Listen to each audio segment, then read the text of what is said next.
Imaginez la scène. Il est 3 heures du matin, les yeux grands ouverts dans le noir. Ah oui, l'horreur classique. Voilà, l'horreur. Le corps est complètement épuisé, mais l'esprit, lui, tourne à 100 à l'heure. Impossible de s'éteindre. Et pourquoi?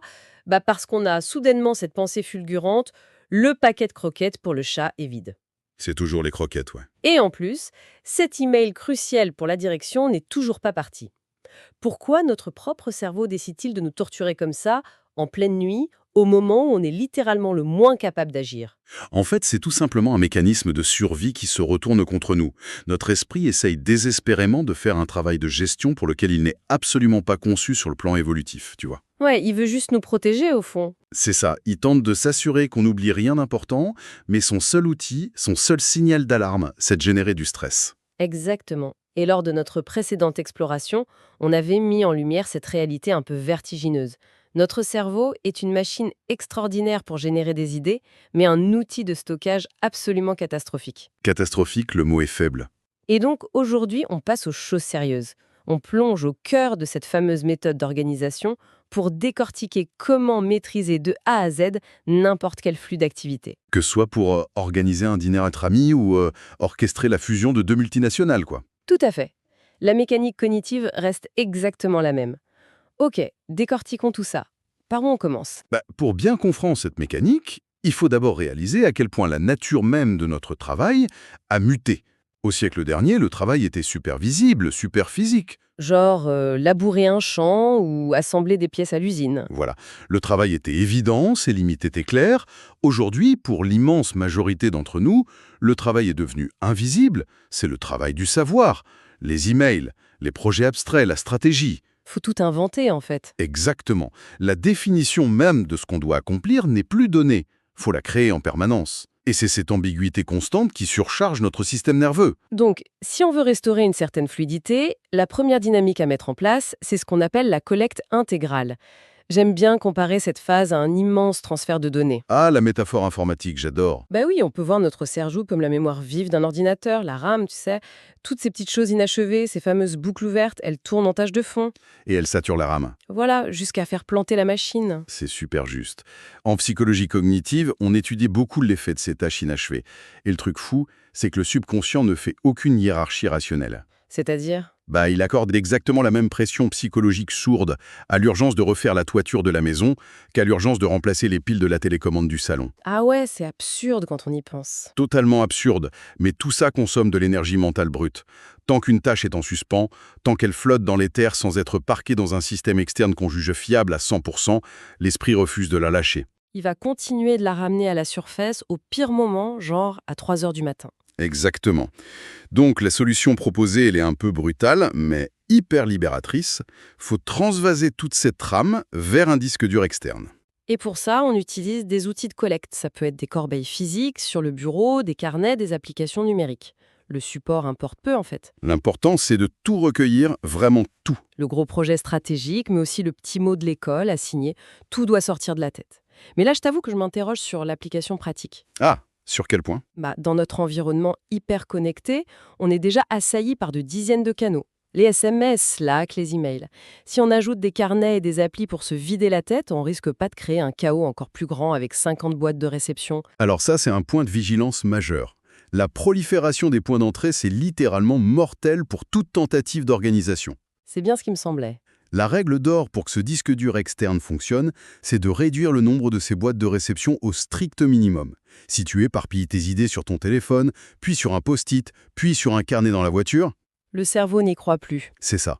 Le cerveau repère la faille directe, il perd confiance, il se remet en mode sauvegarde d'urgence et bam, retour de l'anxiété.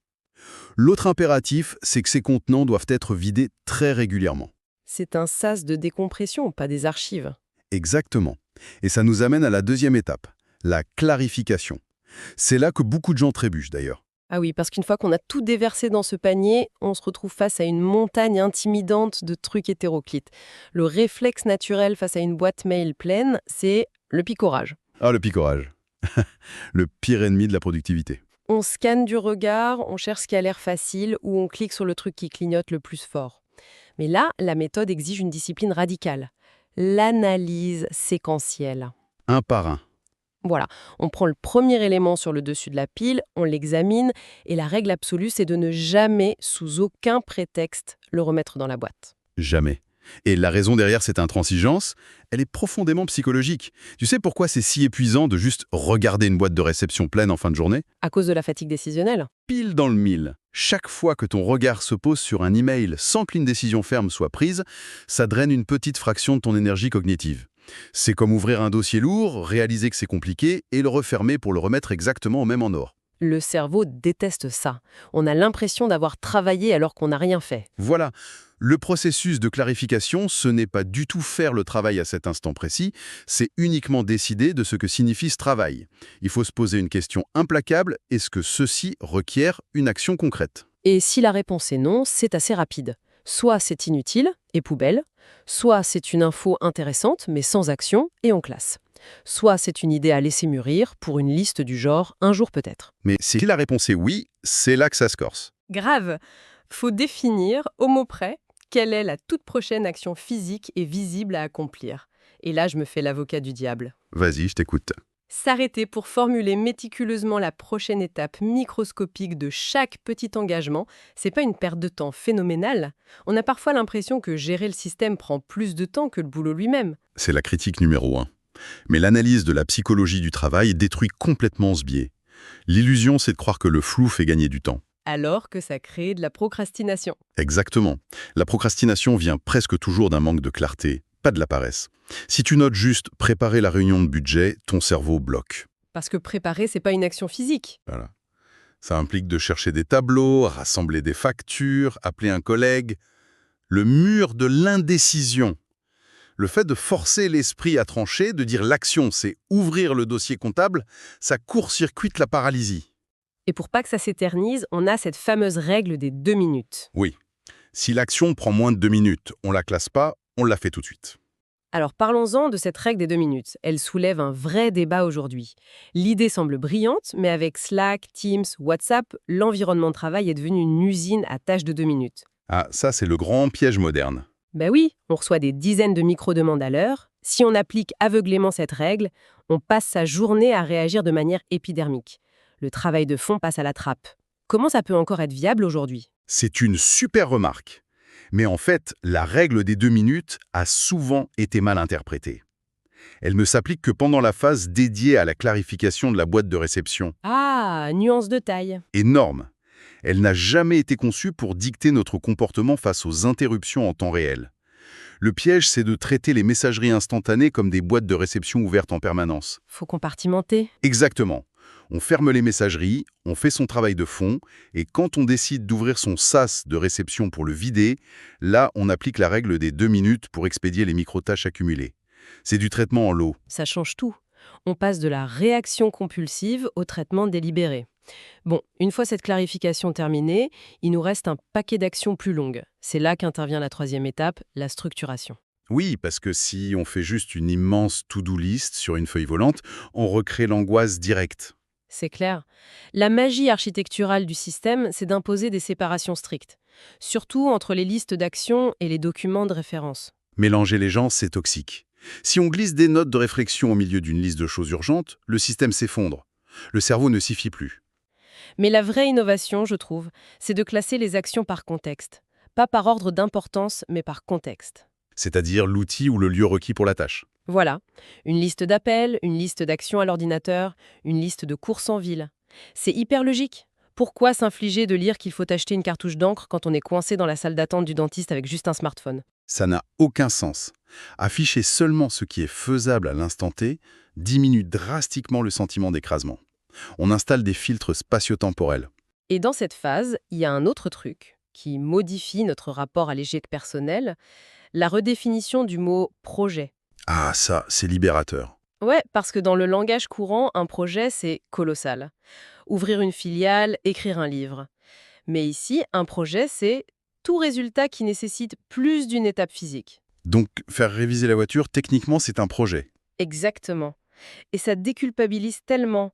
Si faire réviser la voiture stagne sur notre to-do list pendant des semaines, c'est parce qu'on ne peut pas faire un projet. Non. Ça demande de chercher le numéro du garage, puis d'appeler, puis d'y aller. On remplace donc ça par chercher le numéro du garage sur Internet.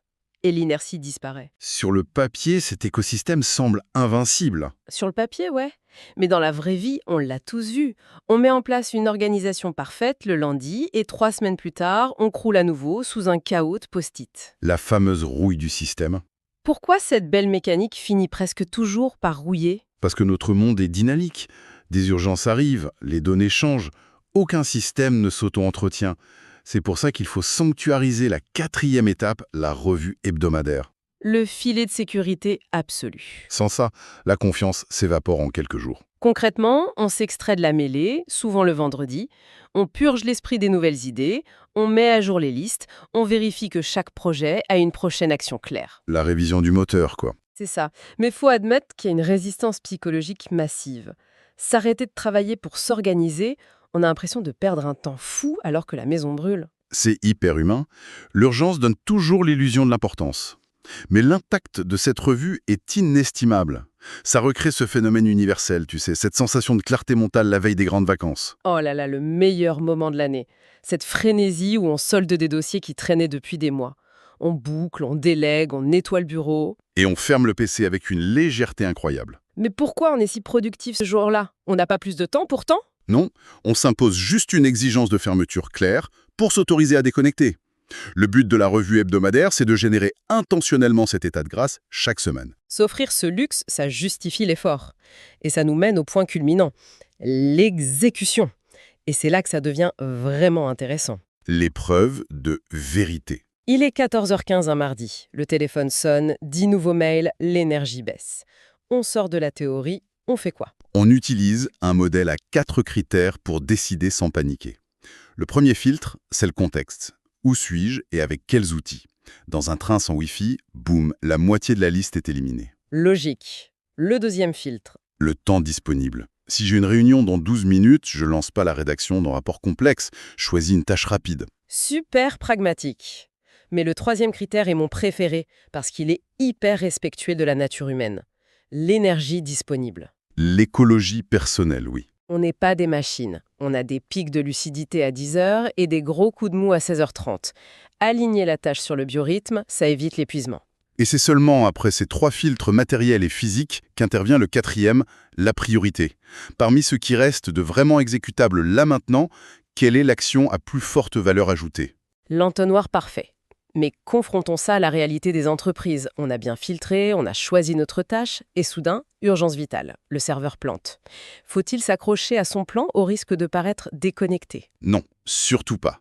La rigidité, c'est le pire ennemi. Le système est un radar, pas un carcan. Quand l'urgence survient, on sait qu'il faut y faire face. Mais quelle est la différence avec avant alors? La différence, c'est qu'en ayant un inventaire clair de tout ce qu'on aurait dû faire, on choisit consciemment de décaler. On ne navigue plus dans le brouillard. On évalue l'urgence par rapport au reste. On prévient les collaborateurs sans paniquer et on gère l'incendie sans cette petite voix angoissante qui dit « Qu'est-ce que j'oublie de crucial là ?» On passe de l'espoir à la certitude. C'est un bouleversement de perspective. Carrément. Finalement, toutes ces corbeilles, ces trilles, ces listes, c'est pas une fin en soi. C'est pas juste pour faire joli. C'est un outil d'apaisement intellectuel pour libérer de l'espace cognitif. Pour être présent, que ce soit pour une stratégie financière complexe ou juste jouer avec ses enfants le soir sans penser au boulot. C'est beau. Et pour clôturer, parlons de cette fameuse planification naturelle. Ah oui, c'est fascinant ça. Quand on organise un repas au resto avec des potes, on fait tout ça intuitivement. On visualise, on cherche un numéro, on réserve. Le cerveau fait ça super bien. Et au boulot, on fait l'inverse. C'est le drame moderne. On a imposé des processus rigides et artificiels qui bloquent le cerveau.